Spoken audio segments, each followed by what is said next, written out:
So this man right here is Larry Ellison. He is the owner of Oracle, which is a technology company. And this man is going to be a owner of TikTok. Now, TikTok being owned by a cloud computing company is kind of crazy in itself. But Oracle is sharing this ownership with Andreessen Horowitz and Silver Lake.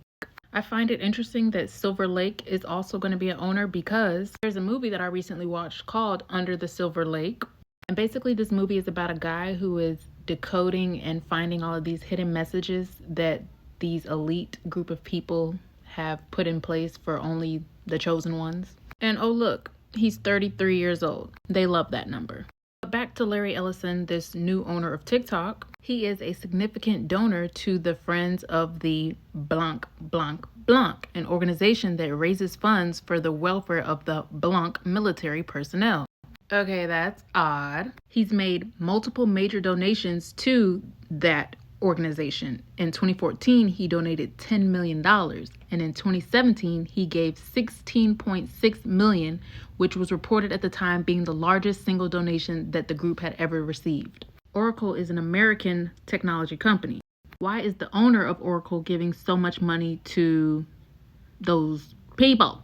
And I'm not going to say their name because I'm not trying to get this video taken down. So just put the pieces together.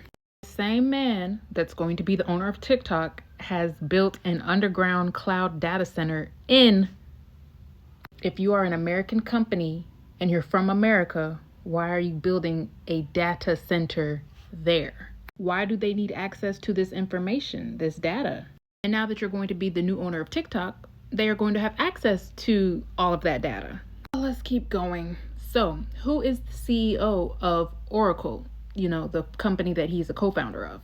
The CEO of an American tech company is her name is Safra Catz. She's been CEO since 2019.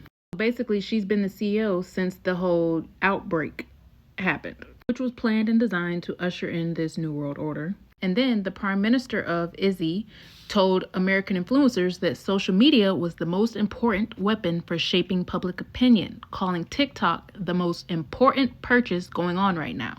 Why? So that you can spread your propaganda and complete your agenda? The agenda that you try so hard to push that you pay individuals up to $7,000 per social media post on platforms like TikTok and Instagram to promote Izzy messaging. And the term that he used to describe the people that are opposing him are the woke reach. And I just find it funny that they're using the term woke because nowadays a lot of people are waking up. But does that make us opponents? And the term woke really sticks out to me because remember that secret meeting that the Secretary of War had with all of the military generals and high up leadership? Yeah, well, in that meeting, he told them he wants to put an end to policies he labeled as woke. That is us, people. You gotta read between the lines. This same man, Larry Ellison, who's going to be the owner of TikTok, says that he wants there to be a rise of modern surveillance, where citizens will be on their best behavior. Does that not sound sketchy to you guys?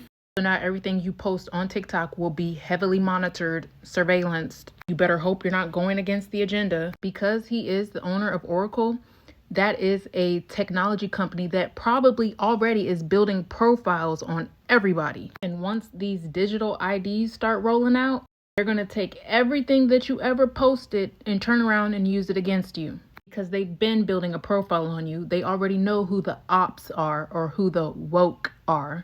Think you're able to speak freely online, but whole time they're building a profile on you to punish you in the future.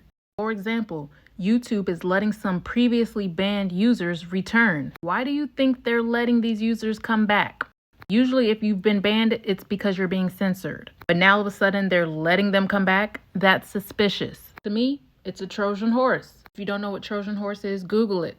This is a Trojan horse in order to trap content creators later down the road. This was posted on whitehouse.gov.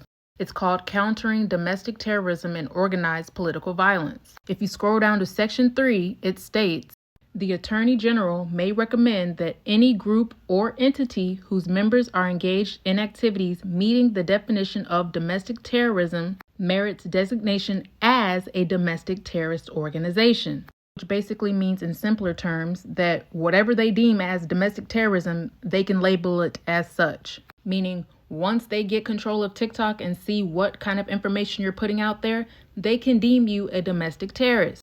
Those channels that they allowed back to continue putting out the information, they can deem you a domestic terrorist. If you oppose their policies, you are considered woke and a domestic terrorist.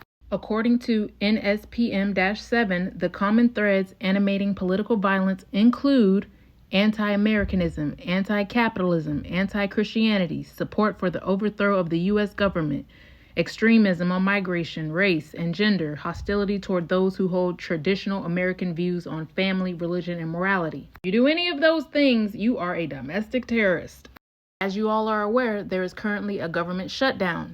Millions of people are not getting paid right now. But guess who's still getting paid?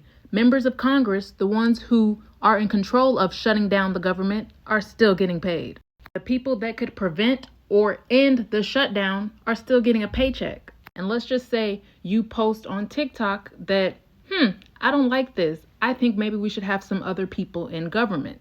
That would count as support for the overthrow of the U.S. government, therefore labeling you as a domestic terrorist, because they can recommend that any group or entity be considered and labeled as such. This goes hand in hand with that modern surveillance where citizens will be on their best behavior.